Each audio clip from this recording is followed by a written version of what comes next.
Hello everybody and welcome to another video. Today we are going to be recreating a mini game that's kind of mishmashed from a bunch of different Zelda games, but it was mostly inspired by Skyward Sword. It's, crap, I forgot what they're called. The things that you get the diggy mitts from. Those things. There's a cave. Okay. So, I have not played this game for a long time, right?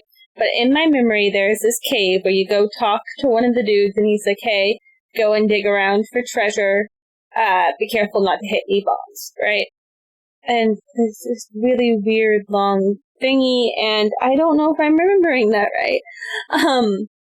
But that's what got me started on this whole thing. And then, so I started doing that, and then I remembered a different mini game, and I think it's Phantom Hourglass, maybe? I don't know. I'm pretty sure it's Phantom Hourglass because I remember spending hours using the shovel to dig up the big beaches to get, 10 rupees. I wanted all the ship upgrades, okay? But anyways, it kind of turned more into that, but it started with Skyward Sword, though I'll just stop talking about it and show you.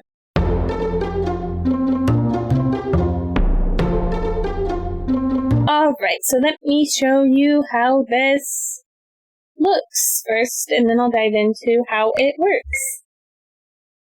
Alright, so first start off, we're in a cave with a pig. Hey, want to do my job? I mean play a game? 10G, and I'll let you try and dig up all the treasure in the pit behind me. What do you say? Sure. Get more G and come back later. Oh, I don't have enough money. Okay, fine. So let's go to this conveniently placed chest. Yeah, let's play a game. Yes. Excellent. Do you need the rules? Do you got it? Pretend this is my first time doing this. Rules. Right, so I'll let you into the pen behind me, and you'll see a lot of weird spots on the ground, like this one.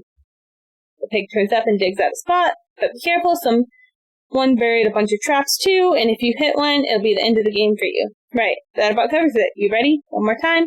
Good to go? Actually, never mind. So that's it. Good to go? Right then, let's get started.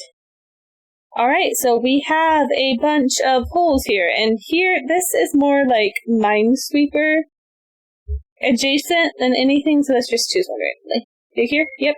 I found 2G. Okay. The stick here. Oh, I triggered a trap. Hey, you found a trap. One less for me to dig out. Looks like it's game over for you. If you want to try again, come talk to me. And that's the game. So let me show you how in the world this functions. So it is actually two maps. If you didn't notice, at one point the treasure chest reappears and disappears. That's not because I turned that event off. It's literally because it's taking you to a different map. Ignore that. We'll get to that one later. Actually, did it take me to that one first? No, it didn't. Okay, we're good. I hit good to go. So it took me to game one. Okay, sorry, I forgot that I rigged this so that I could easier test play it.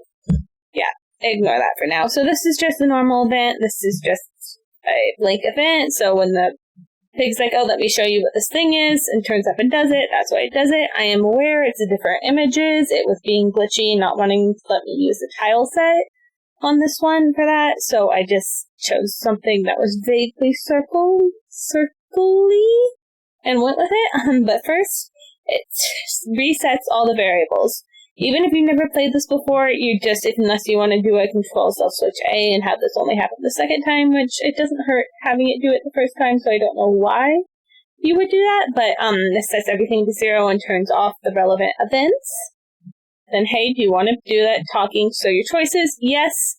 If you hit no, all the way down here, second, you're lost. But if you say yes, then it brings you another choice. Do you need to hear the rules? Either rules, where I tell you the rules, or I got it, where it'll send you just straight into the game. But it tells you the rules, it shows you the rules, the pig turns up, it changes the image on the dig spot, tells you the rules, and if you got it, one more time, why, it jumps you to a label how, which sends you through the rules again, Then good to go, right, let's get started. Then never mind, it jumps you down to the end, which plays the same thing as if you hit no. Alright, then it brings you to the actual event page. So this chooses a random number between 1 and 15. That random number is going to be which one of these bad boys is the bomb. I got incredibly unlucky when I showed you the test one, and the fact that I hit the second one that was a bomb was just very, very unlucky. It is highly unlikely to happen. So what happens is if it isn't the bomb, you click a spot, dig here, yes. No does nothing. When you hit yes, it brings you to this page. Then it controls, this sets a bunch of random information to change the amount of gold you got. So let me actually explain how this works. So first, it chooses a random number between 1 and 10. Then, it sets gold equal to a random number between 1 and 3.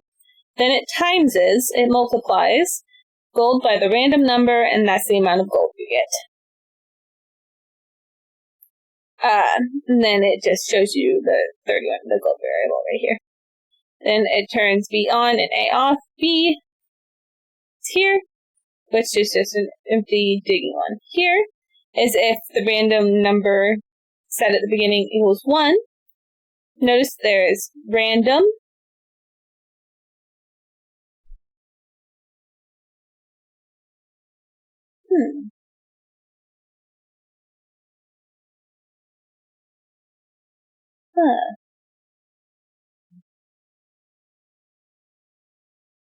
Yes, okay, yeah, that's right. There's random number 1. And then there is random num. And those are two completely different events. I probably shouldn't have named them so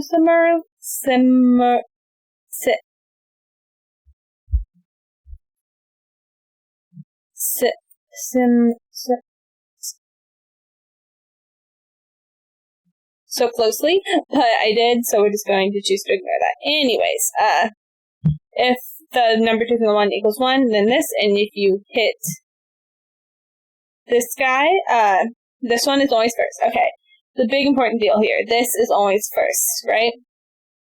But here, instead of taking you to this page, it takes you to this page, where it turns the switch done on, which after you finish this page, takes you to this page, which sets all of this stuff, and sets off this auto run event, which says you triggered a trap, transfers player down to in front of the pig, it turns down, says what it says, and then transfers you back to the beginning, and sets done off. And I know I just threw a lot of information at you, so let me go through it one more time, right? So, dig here. This is the first page you encounter, no matter what. Yes, no, control self-switch A. If this one is the bomb, designated by a random number, which changes with each row you cross, then it turns the switch done on and brings you to this page. If it is not, then it goes through this, and then it jumps to this page. So if done is on, then that runs, and it turns this event on, which is you trigger the trap, sets you down, the pig talks to you, and then transfers you out of the game. And then when you go to start again, talk to the pig, it resets all of the events here as well, because there is no harm in doubling down. Alright, now you may be wondering, wait, there are 2 games here, and they look exactly identical. Well, game 2 becomes significantly harder because there are 2 bombs this time. So you'll notice there's one more event page, so if it's random number or timer, then this one is. So there is the way this is built, there is a possibility that these 2 could have the exact same random number. So what you would actually want to do is make a conditional branch, not control. A conditional branch, and have a variable. I'm so sorry, give me a second here. They're 23 and 21. Okay. If variable 23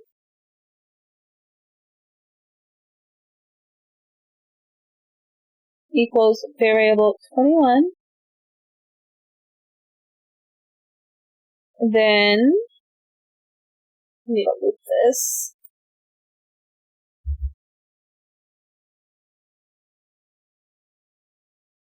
And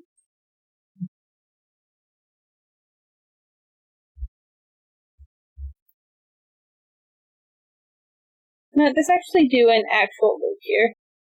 Just because I feel like it's easier in this case to break the loop. Anyways, okay, so now that's fixed. So to make sure these two can't be the exact same number and there will always be two bombs, then you have a conditional branch that if these two random numbers equal each other, then it changes one of them and it loops back through. Then if it isn't, then it'll break loop and it will end the event. So that's literally the only difference here is that there's two bombs instead of one. So I can play through the two bomb one to show you how much quicker. Well, I got very unlucky the first time around. Let's just throw that out there.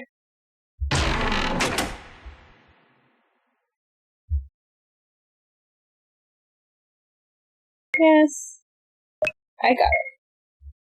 Alright, now we're at this one. Let's go with the corner. To here. Wow.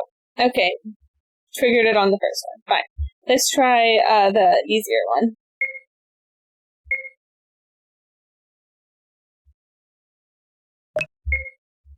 Okay. Okay, 6G.